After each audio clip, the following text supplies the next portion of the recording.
Good evening, I'm Amna Nawaz. Jeff Bennett is away. On the NewsHour tonight, President Trump extends the ceasefire with Iran and keeps the naval blockade in place, while the two sides remain far apart on terms for ending the war. President Trump's pick to head the Federal Reserve faces a roadblock to Senate confirmation, a standoff over a multi-billion-dollar building renovation. And we examine the growing divide on reproductive rights between men and women, especially among younger generations.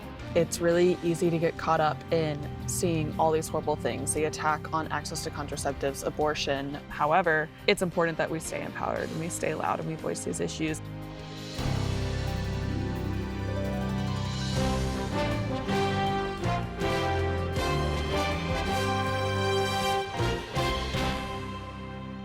Major funding for the PBS News Hour has been provided by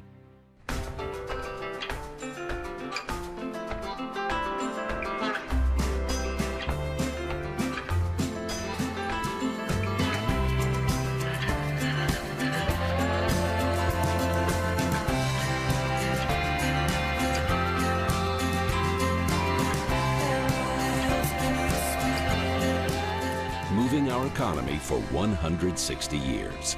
BNSF, the engine that connects us. Certified financial planner professionals are proud to support PBS News Hour. CFP professionals are committed to acting in their clients' best interest. More information at letsmakeaplan.org.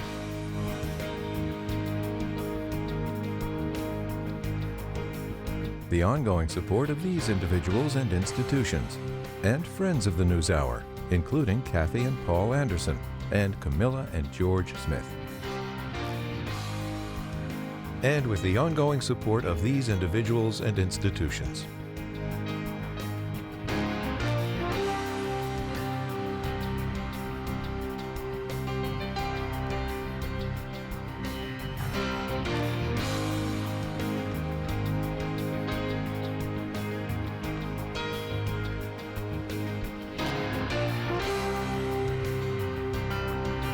This program was made possible by the contributions to your PBS station from viewers like you. Thank you.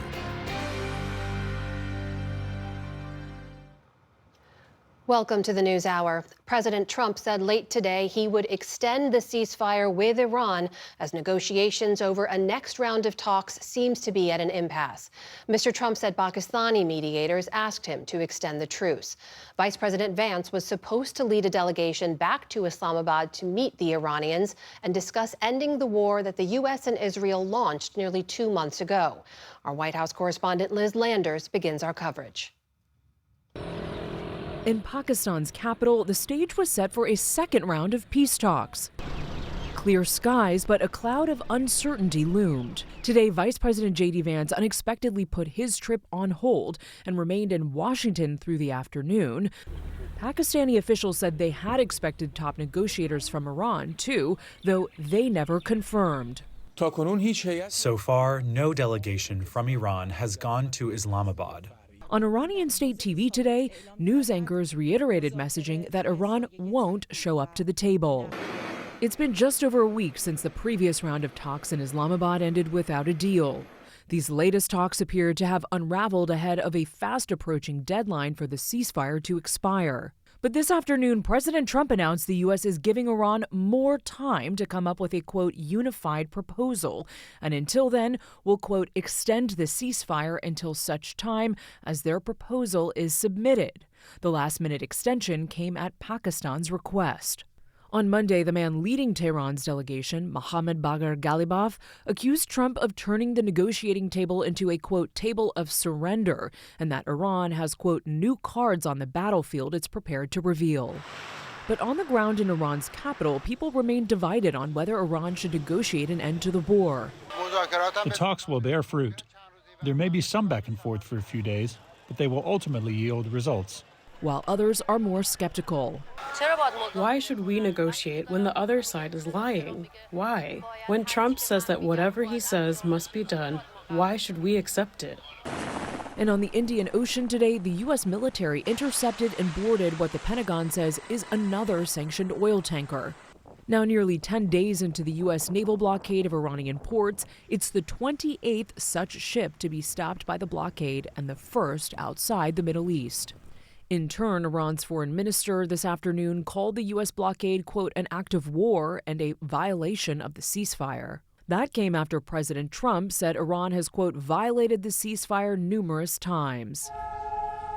Meantime, in Israel, the country came to a standstill for 2 minutes, marking its Memorial Day. Prime Minister Benjamin Netanyahu lauded Israel's military campaign against Iran and its proxy groups. Together with our great friend, the United States, we crushed in advance the machine of destruction of the Iranian regime.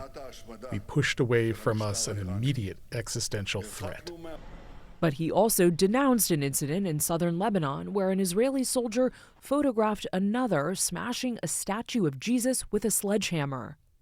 The image went viral over the weekend, and today, the IDF said both soldiers had been removed from combat duty and are being held in detention for 30 days.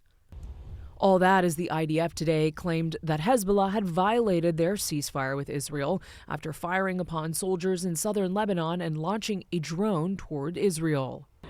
Back in Islamabad, mediators awaited U.S. and Iranian delegations that may never arrive. One more roadblock on the path to peace. For the PBS News Hour, I'm Liz Landers. And Liz joins us now with the latest. So Liz, the mediators in this situation, the Pakistanis and the Iranians, are reacting to the president's declaration of a ceasefire. What are they saying this evening? Within just the last few minutes, we heard from the Prime Minister of Pakistan. He posted on X saying thank you to President Trump, and he also said that he sincerely hopes that both sides will continue to observe this ceasefire. He added, too, that Pakistan will continue earnest efforts towards these negotiations, so leaving that open for the future. Iran, though, far less optimistic. An advisor to Iran's parliamentary speaker says that Trump's ceasefire extension doesn't mean anything, that the losing side cannot dictate terms, and that the ceasefire extension is certainly a ploy to buy time for a surprise strike. Amna. So, Liz, what does your reporting tell you that the sticking point to these talks is right now? Well, we spoke with a source close to the administration just a few moments ago who said that the real sticking point is this blockade right now in the Strait of Hormuz, and in particular, the United States attacking and firing on that Iranian ship just a few days ago. That ship was waiting in the Gulf of Oman to go into the strait. The U.S. military boarded that ship. Allegedly, that boat had dual-use goods on board, so potentially chemicals to make Iranian missile production, which is why the U.S. Navy intervened there. Iran wants the issue of this blockade to be fixed before they meet with the Americans again. But this source was telling us that the Trump administration has no desire to change anything about the blockade right now. President Trump made that pretty clear in his Truth Social post that we saw earlier today.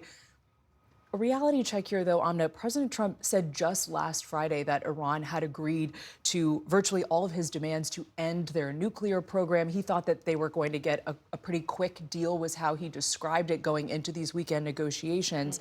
Iran immediately said that they didn't. One diplomat that I spoke to this afternoon said that basically right now there is no trust between the Iranians and the Americans. So that also is a sticking point here. Our White House correspondent Liz Landers beginning our coverage tonight. Liz, thank you.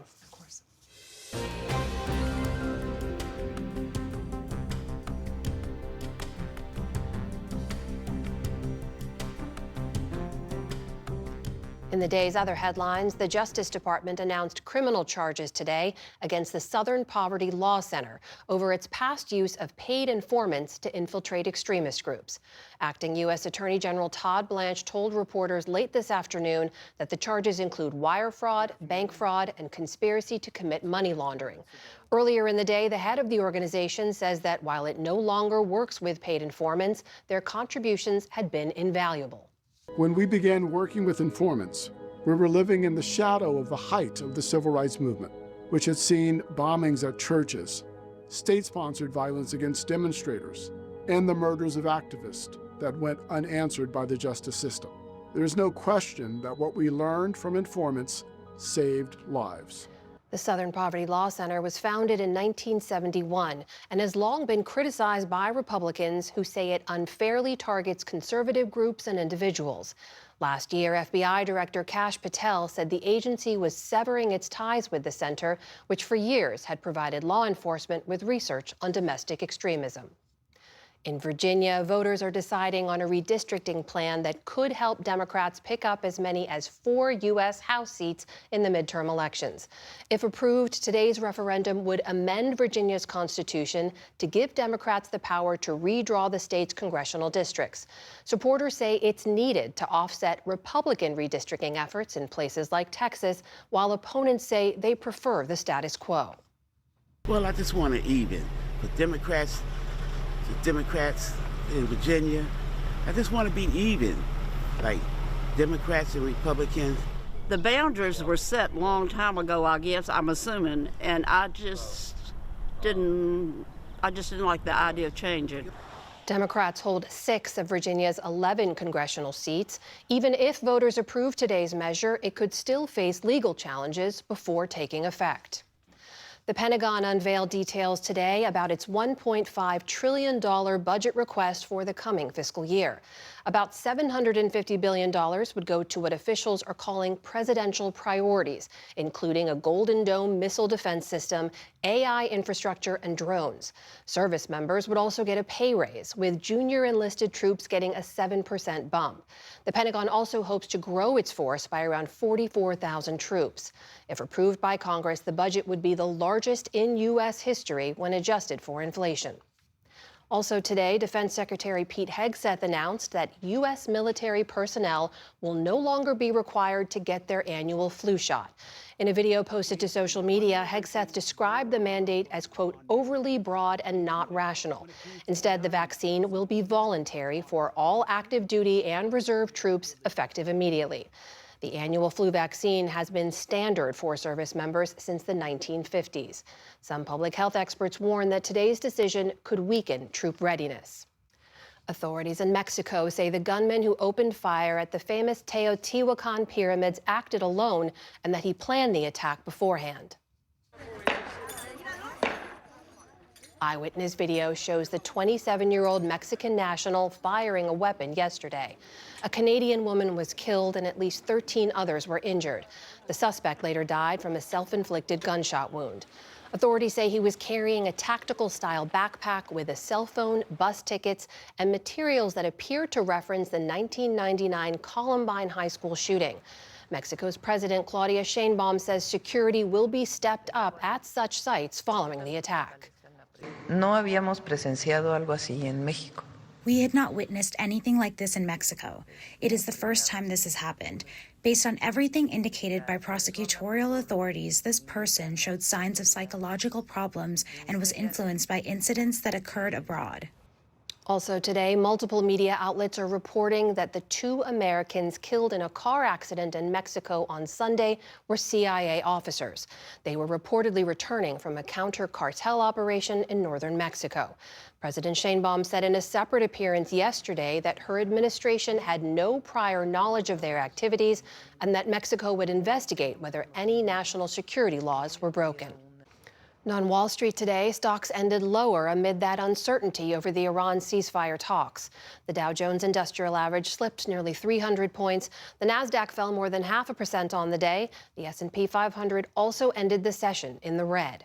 Still to come on the NewsHour, another member of Congress resigns for ethics reasons. A senior Hezbollah leader in his first interview on American television. And Apple enters a new phase with Tim Cook stepping down as CEO.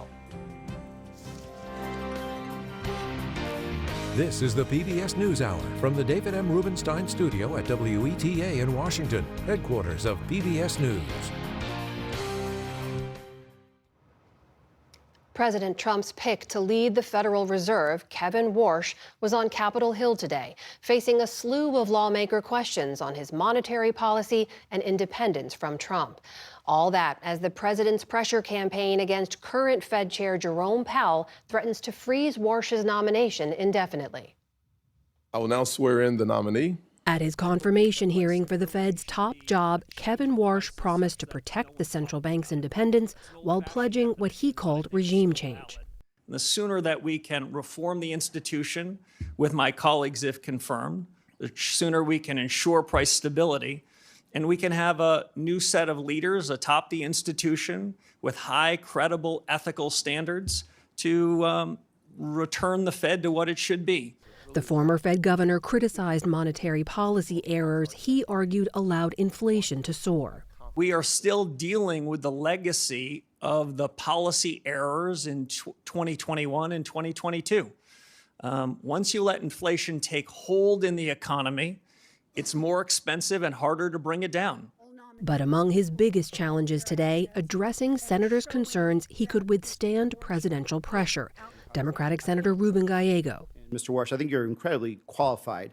But a lot of us are actually worried about the integrity of the Federal Reserve. We're worried about what this means for the economic markets, and we're worried about what this means for inflation. We're worried about your independence. I take my responsibility to be an independent leader of the Federal Reserve very seriously, if confirmed by this body. I take the integrity of the office and my personal integrity very seriously. Warsh's nomination follows a relentless campaign of criticism and threats of firing from President Trump aimed at current Fed Chair Jerome Powell, all while pushing for him to lower interest rates. Republican Senator John Kennedy. The problem is that President Trump has said he's not going to appoint anybody who wouldn't agree to lower interest rates. Have you agreed with the president that you're going to lower interest rates? Senator, I'm glad you framed it that way. The president never asked me to predetermine, commit, fix, decide on any interest rate decision in any of our discussions, nor would I ever agree to do so. Warsh found support among some Republicans on the panel, like Senator Tim Scott, who argued his previous Fed service during the Great Recession left him battle-tested. He helped our economy through the crisis and restored faith in the economy. He has seen the economy in its darkest days and understands how economic decisions affect job growth, our economy, and the opportunities that we have come to love as Americans. But the president's pick, a former banker and investor whose wife Jane Lauder is heir to the Estee Lauder Cosmetics fortune, also faced questions about his own personal wealth, reportedly well over $100 million, according to financial disclosure forms, likely making him the wealthiest nominee in Fed history. It's critical that the next chair have no financial conflicts, none. Democratic Senator Elizabeth Warren pushed Warsh for more disclosure and an asset divestiture plan. You have $100 million in undisclosed assets. And what I'm asking is, are any of those with this outfit that invests in companies affiliated with President Trump or his family, companies that have facilitated money laundering, Chinese-controlled companies, or financing vehicles set up by Jeffrey Epstein? It's a yes or no question.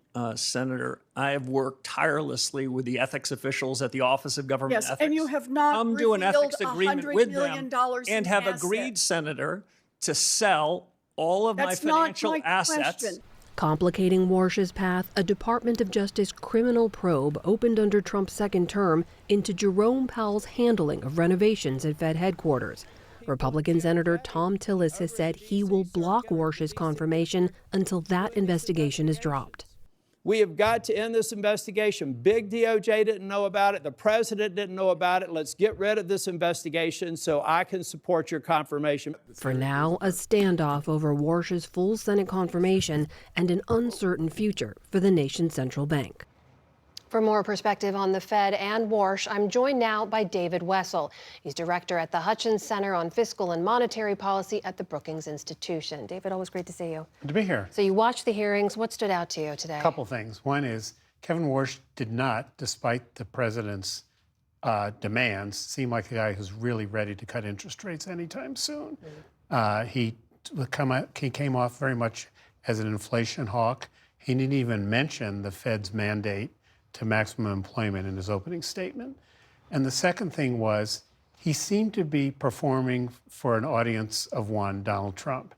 He would not agree that tariffs raised inflation. He would not agree that the president's flippant demand that we cut interest rates to 1% would lead to higher prices. He wouldn't comment on the president's persecution of Jay Powell. He just was determined not to put any space between him and the president. I mean, he also said that he never heard from the president about pressure to lower interest rates, never committed to doing that. We know that's a big issue for the president, though. If he's confirmed, how do you see him navigating that? I think you're right. I think he has two challenges. One is he has to figure out what's the right thing to do with interest rates. It's a pretty tricky time. If you tell me what's going to happen in the Middle East, it might be clearer. But I think his real challenge is going to come when the president realizes that Kevin Warsh cannot get the Fed to cut interest rates anytime soon, and certainly not to the degree that the president would like. And then when the president goes after him, as I expect he will, Kevin Warsh will be judged by the Powell standard. Will he be as resolute and firm in defending the Fed from presidential pressure as Jay Powell was? And that's going to be a very tough test for him to meet. He delivered some very blunt messages about regime change, criticizing the policy of the past and decisions made by his potential predecessors. What did you take away from the way he was talking about that? Well, this is echoing what he's been saying as he campaigned for the job. It's almost like he's been saying everything's gone to hell at the Fed since I stepped down 15 years ago. I think he's going to... As Fed governor, we should say. As Fed governor, yeah. He's going to have to find a way to explain to the staff and the other members of the Fed Policy Committee, like, I think you did a lot of wrong things, but I want you to work with me. So I think it's all part of the same pattern.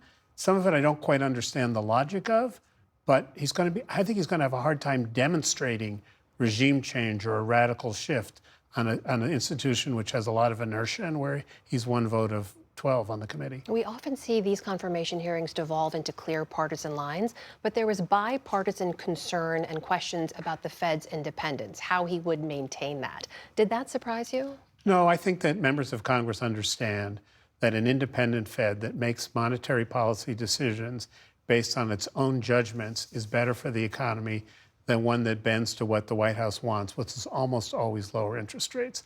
I think it was still a pretty partisan hearing. The Democrats said, you're a terrible choice, and the Republican says you're a great choice. Even Tom Tillis says, if the president would drop his investigation of Jay Powell, I'd vote for your confirmation. On that point, if that DOJ probe is not dropped against Jay Powell, how do you see this process playing out? I think that Jay Powell's made clear that he's not leaving until they drop the investigation with finality. So I expect that he's going to be there for a while. It's going to be really interesting to see what happens on May 15th when his term as chairman up. Jay Powell and the Fed say Jay Powell becomes the temporary chairman, but the White House has been suggesting that maybe there's some legal opinions that say that they could designate another governor. So I worry that there'll be some kind of fight over that, more litigation, and I think that would be unsettling to the public and to the markets. We'll wait and see what happens next. Have you back then to talk about it some more. Okay. David Wessel, the Brookings Institution. Thank you so much. You're welcome.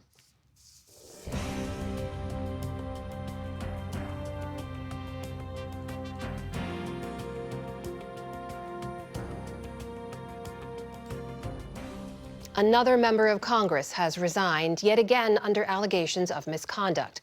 Florida Democrat Sheila Cherfilus-McCormick was due to face the House Ethics Committee today to determine her punishment after it concluded she committed large-scale financial fraud, money laundering, and other violations.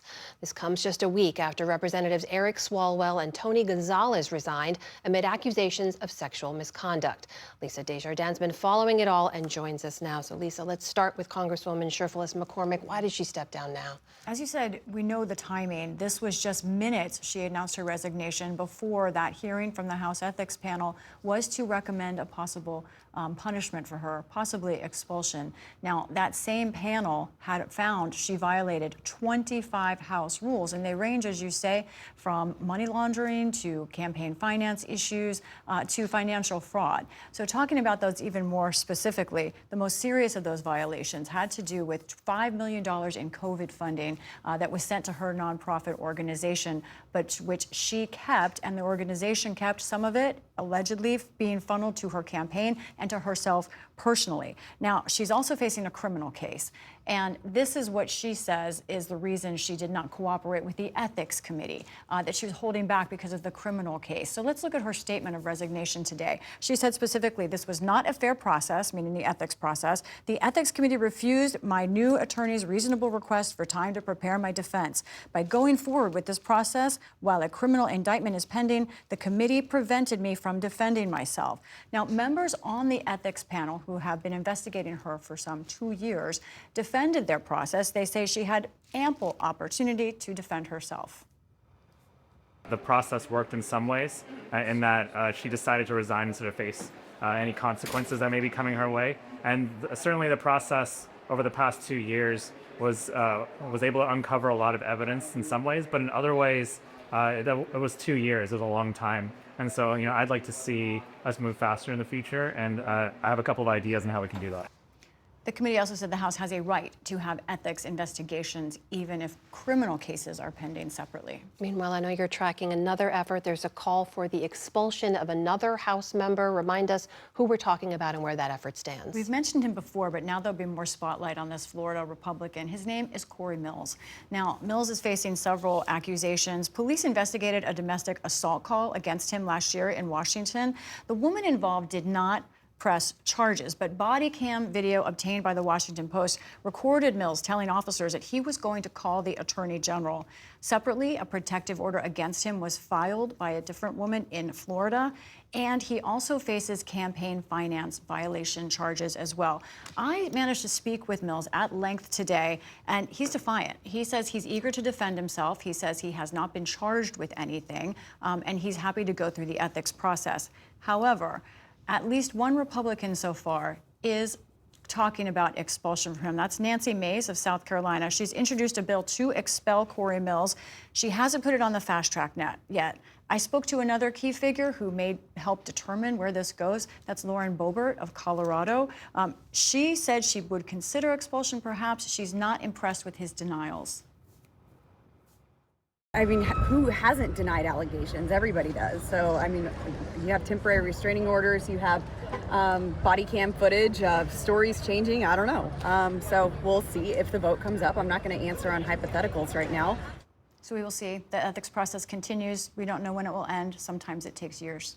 Meanwhile, we know there's some new data on the state of misconduct on the Hill. What did we learn? I want to draw attention to this report from a nonpartisan group that focuses on sexual harassment, especially in the workplace. Now, the National Women's Defense League found 30 different members of Congress have been accused of sexual harassment since 2006. They found 77% of those cases involved staffers.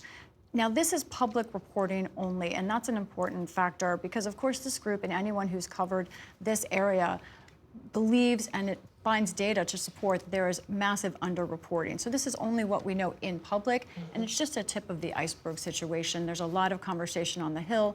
I hope it continues, but we will have to see what else is uncovered or if the climate changes there. Lisa Desjardins, thank you so much. You're welcome.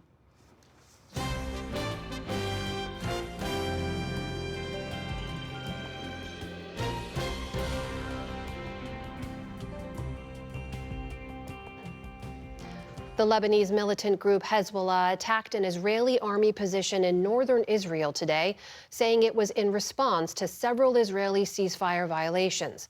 It's the first time the Iran-backed group has claimed responsibility for an attack during the tenuous truce that started last week.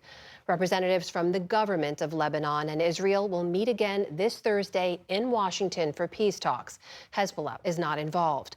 The full disarmament of the group is a central part of the discussions. But in a rare interview, a top Hezbollah official tells special correspondent Simona Foltine they will never give up all of their weapons. We're about to meet a high-ranking Hezbollah official to understand the group's position on the ceasefire. He is one of the few senior leaders to have survived Israel's relentless assassination campaign, and he is still considered a high-value target.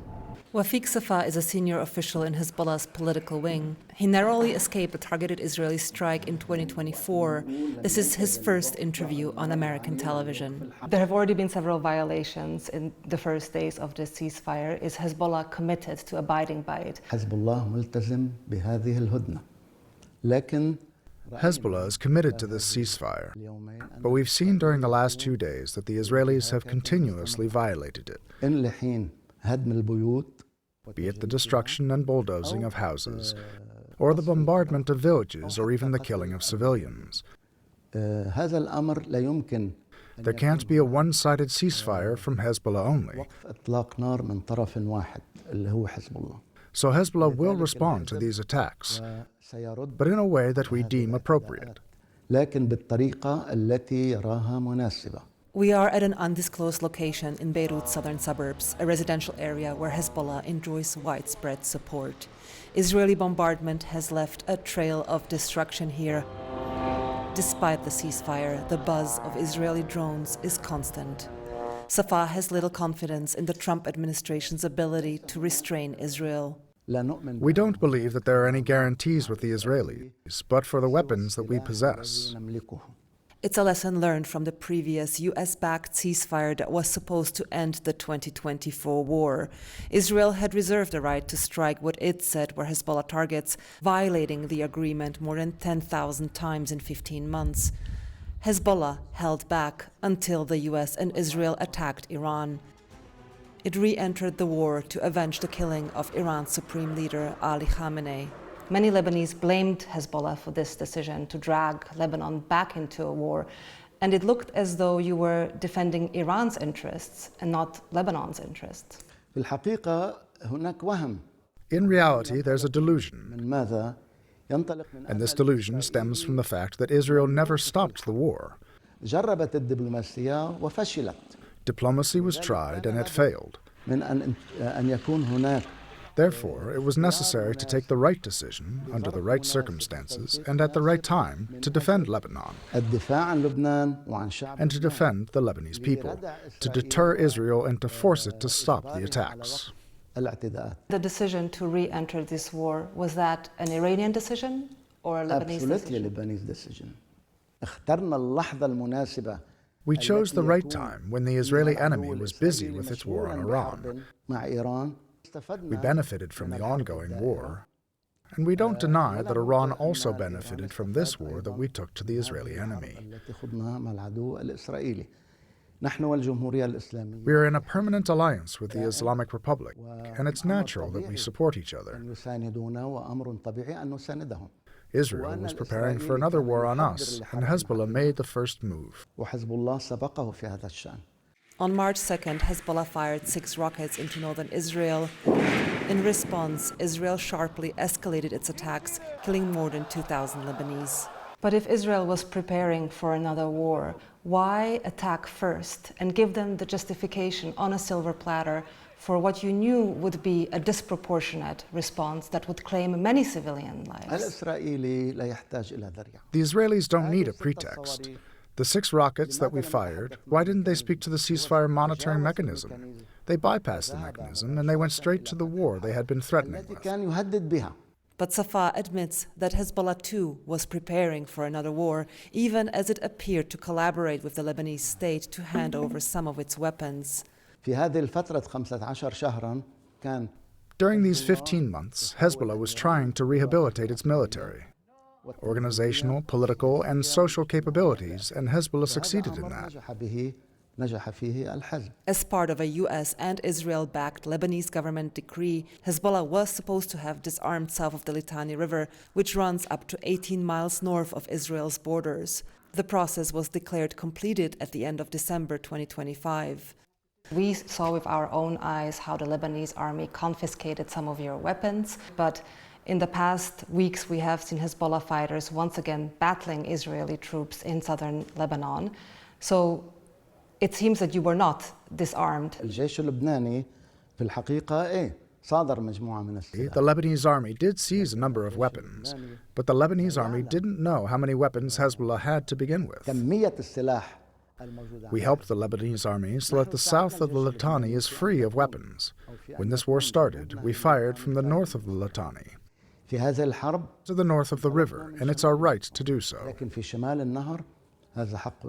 Israel says it now wants to take care of Hezbollah itself. Its troops have pushed several miles into southern Lebanon, establishing a yellow line similar to Gaza in what looks like an annexation of land. Hezbollah has vowed to resist the occupation. We don't accept any Israeli presence, not on our land, not in our skies, not even in our waters. Israel says its so-called buffer zone is necessary to protect residents in the north. At least 35 Israelis have been killed by Iranian and Hezbollah missiles, though Safaa denies that the group is deliberately targeting civilians. Let us be clear and honest. Hezbollah's ethics and religion prohibits it from killing civilians. But what happens when we fire at soldiers? There may be what is called collateral damage. If Hezbollah wanted to target civilians, you would have seen large numbers of civilians killed and injured.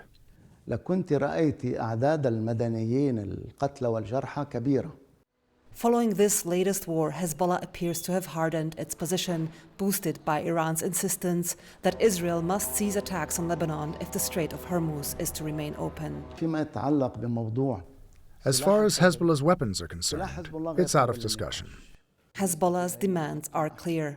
We want complete and permanent adherence to the ceasefire, withdrawal from all occupied Lebanese territory, the release of the prisoners, and the return of the displaced. Israeli and Lebanese officials will meet again on Thursday in Washington. For now, this tenuous truce is barely holding, and this time Hezbollah says it will fight back if it fails. For the PBS News Hour, I'm Simona Foltin in Beirut. And the NewsHour has requested an interview with an Israeli official to discuss the war with Hezbollah and the current ceasefire, and we hope to bring that to you soon.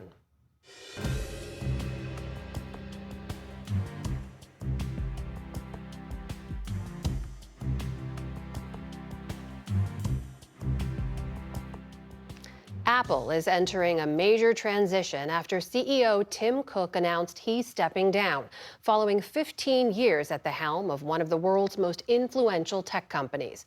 Cook will hand over leadership to John Ternus, the company's head of hardware engineering. But the handoff comes at a challenging moment for the iPhone and computer giant, as it confronts a series of big questions about its future. William Brangham has more. During Cook's time at Apple, the company's market value surged by more than $3.6 trillion, that's trillion with a T, dollars, thanks in large part to the dominance of the now ubiquitous iPhone. But starting September 1st, John Ternus will step into the top job. He has spent 25 years leading Apple's engineering team. That's the one that built products like the iPhone, the iPad, and Mac computers. So for more on what we can expect from Apple in the coming years, I'm joined by Rolf Winkler. He's a technology reporter at the Wall Street Journal who has covered Apple closely. Rolf, thank you so much for being here. Before we get to the new boss, let's talk a little bit about Tim Cook's legacy. I mean, he took this job arguably handling what was probably the hardest succession gig in the tech industry, following in the footsteps of the revered visionary Steve Jobs. How did Tim Cook do? He did well. It depends on who you ask. If you ask shareholders, he did pretty well. You guys mentioned the number, $3.6 trillion of value added during his tenure. That's pretty impressive. If you ask others who are looking for innovation, really truly new products from Apple, they haven't shown us anything, certainly as game-changing as the iPhone in, certainly ever. It's hard, of course, hard to top that. And do we have a sense as to why he's stepping down now? And he's, I know, staying on as executive chairman. I take it that's to sort of smooth this transition? Yeah, he's going to, well, first off, why is he stepping down? He's 65 years old, so it's natural for them to be thinking about succession. And I think they've been thinking about it for a long time. Tim Cook, relative to some other CEOs, probably doesn't have as large an ego as some others, and he cares that Apple is handed off well and smoothly. And now's a good time. They're coming off an upgrade cycle. The iPhone 17 is very popular. So iPhone sales are good.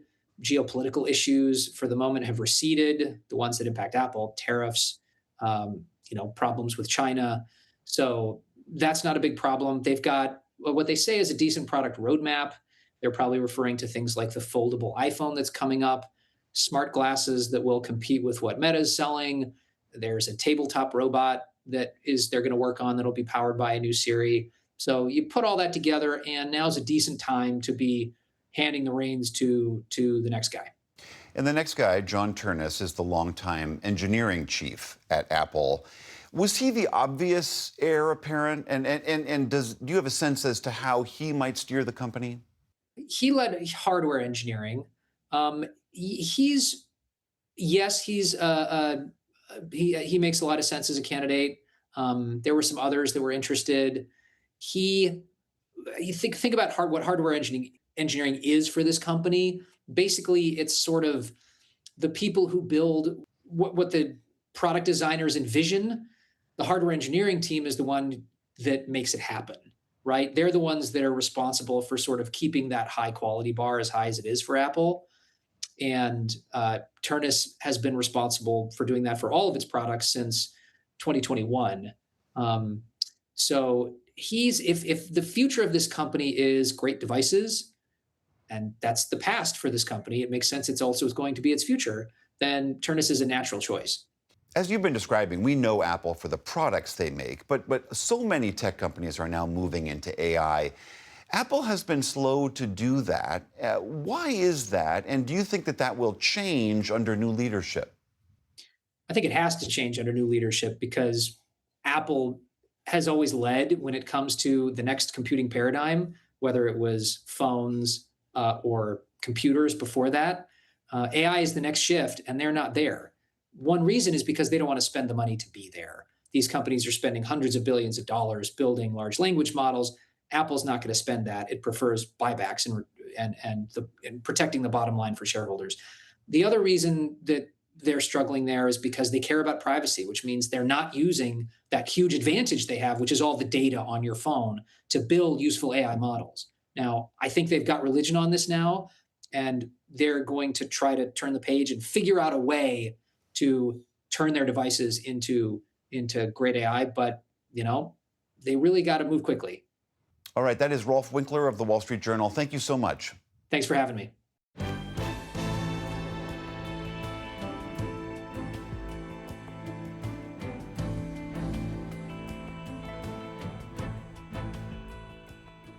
A majority of Americans think abortion should be legal in all or most cases. But there's a growing gap between men and women on the issue. And that divide is perhaps clearest among Generation Z, those born between 1997 and 2012. But as special correspondent Sarah Varney reports, this split is part of a bigger picture about how Gen Z thinks and what they want for their lives. It's a sunny fall day at Auburn University, and that means students from lots of campus organizations are outside trying to get fellow Gen Zers to stop by their tables. You pick one, you put it into the baggie. Among them is Elizabeth, a 21-year-old from LaGrange, Georgia. Like many of her peers at this largely conservative Alabama school, Elizabeth considers herself mostly against abortion. I don't necessarily think abortion is the answer. But after Roe v. Wade was overturned and Alabama's near-total abortion ban went into effect, she was unsure of what would happen next. You shouldn't feel like you don't have access if it's your life or a child's life. And my biggest thing was, okay, what does that mean for contraception? And what does that mean for birth control and all of these other things? It was kind of one of those things I was like, where does that leave us? With that one door closed, it made me realize the severity of this kind of clicked for me how important this issue is. 21-year-old Leah is a junior from Huntsville. She believes women should make their own decisions about pregnancy and was stunned by the Supreme Court's ruling. I was like, oh wow, I do have peers where access to abortion would make a world's difference in the trajectory of their outcome or the child's outcome. Both women grew up in Christian churches and say their perspectives are not always shared by men in their generation. It is unique DNA, it is a life, and to kill it would be murder. Anakin is a senior from rural Alabama. I sat down with him and 3 other Gen Z men who attend Auburn.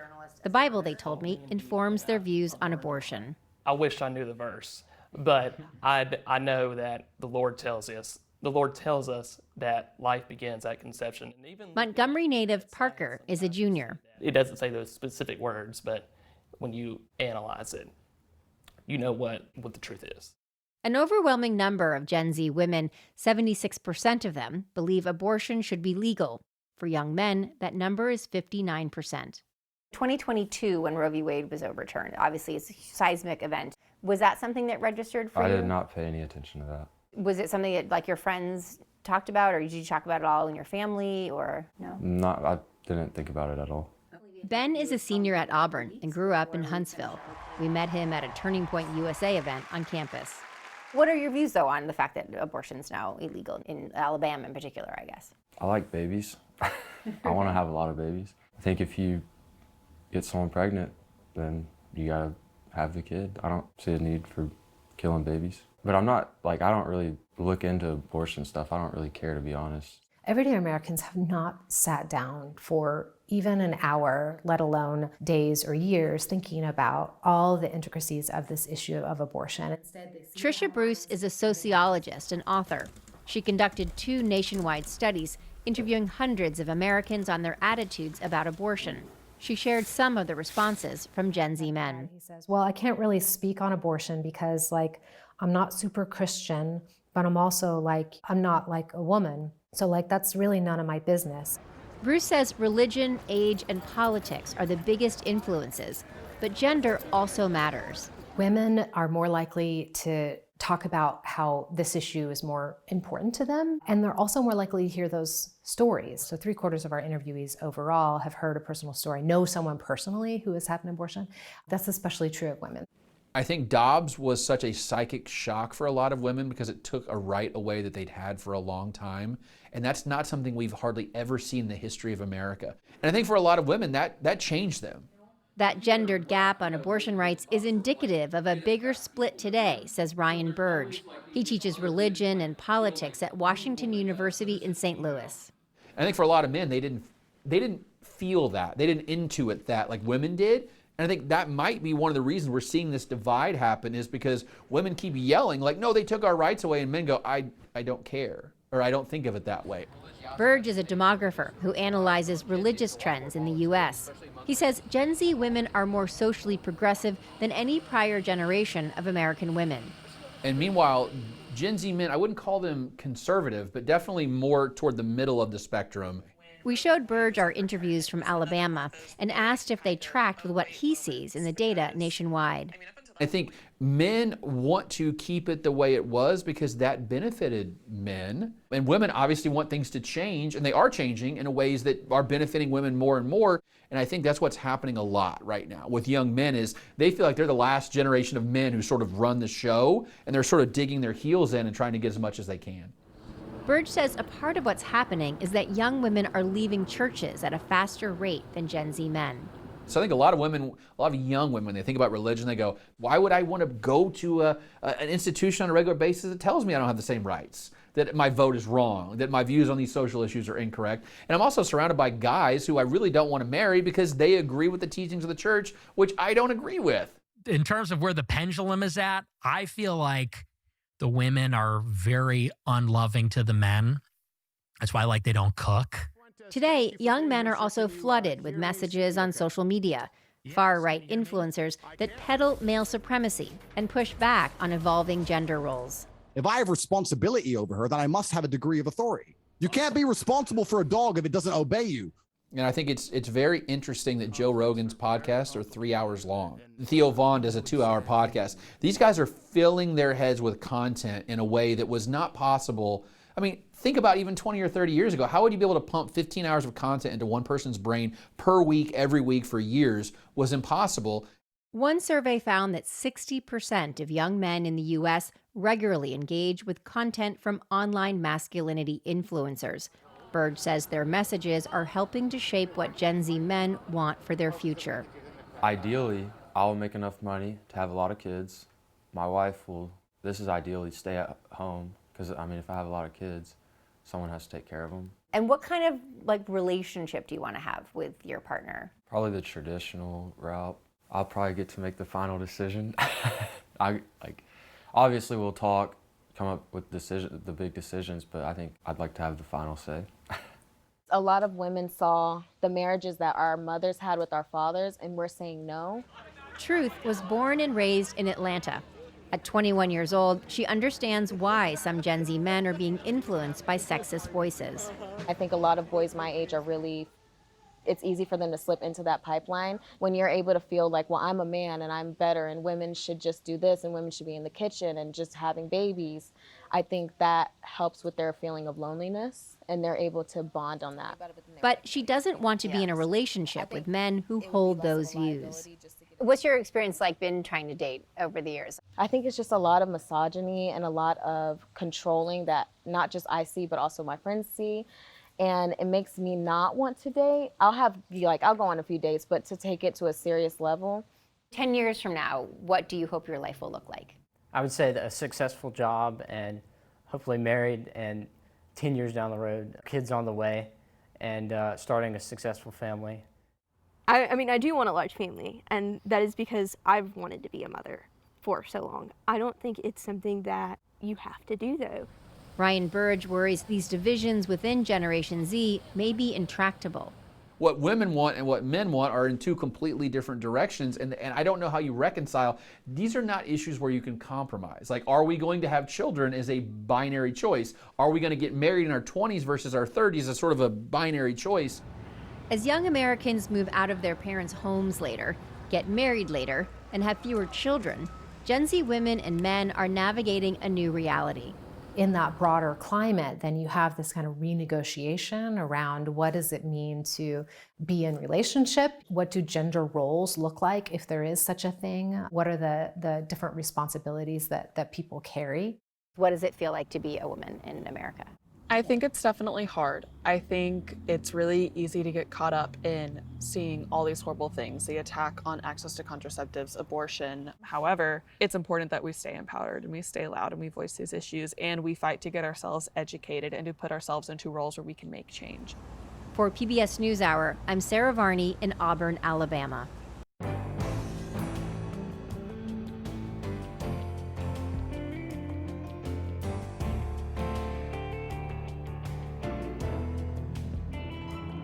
Finally tonight, a story from PBS News Student Reporting Labs. That's our high school journalism training program. They take us to meet a photographer from North Bend, Washington, who shares his passion for the natural world and highlights how trees that were logged more than a century ago can be surprising sources of inspiration and hope. To me, this work matters because the entire world is this interconnected web, and everything relies on everything else for the system to work properly. And it's been humanity's fatal flaw that we have not fundamentally understood that in a lot of ways, and we have taken and we have taken and we've taken, and we've undermined the very sort of foundation of how we survive. I want people, especially younger people right now, to feel empowered. I want people to feel like there is a future to be created that can be better than the one that's currently being proposed.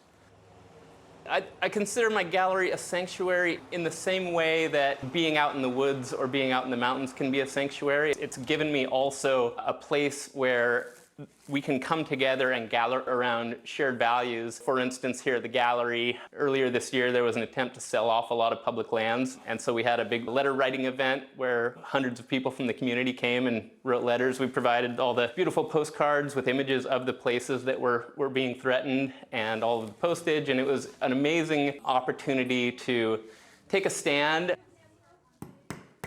The show that I currently have in the gallery, The Forest Abides, it features photographs of old growth stumps that were logged around the turn of the last century, and then subsequent new growth that's happening on those landscapes. I like to think of the photographs in the Forest Abides show as a set of portraits because there's such an individualism to each of these trees, but there's this sort of very individual way in which the forest is regenerating. Yeah, so it's got 3 different trees growing out of it, and then you can see that still got the springboard notch that shows that loggers were up there climbing around on this cliff to cut that tree down, which is pretty wild to think about. And so each of them I think of in terms of like these really interesting character studies, and it's really hard for nature to speak for itself. So it takes this sort of collective of people who do study it and who do understand it and who do care about it and who do love it to tell the stories. And I think that if they could talk to us, the way that I'm reading it is that they would say, slow down and be patient. Just watch. And that is the NewsHour for tonight. I'm Amna Nawaz. On behalf of the entire NewsHour team, thank you for joining us. Major funding for the PBS NewsHour has been provided by the William and Flora Hewlett Foundation. For more than 50 years, advancing ideas and supporting institutions to promote a better world at hewlett.org.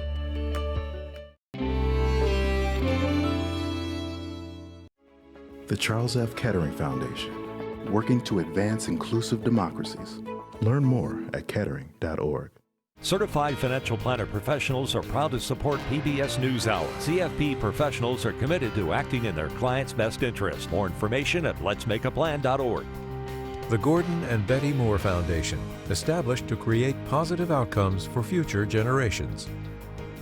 Friends of the NewsHour, including Nell, Martha, and Mary Minow, in honor of the life and legacy of their parents, Newton and Josephine Baskin Minow, and Julie and Robin Powell, through Fidelity Charitable. Carnegie Corporation of New York, working to reduce political polarization through philanthropic support for education, democracy, and peace. More information at carnegie.org.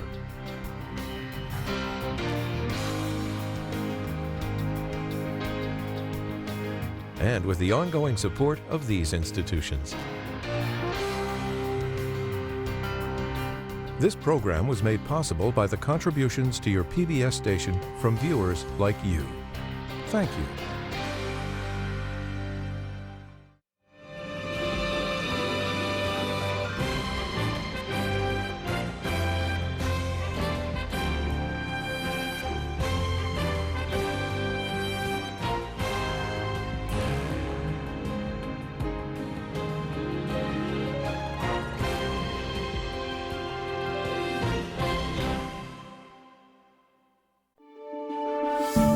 You're watching PBS.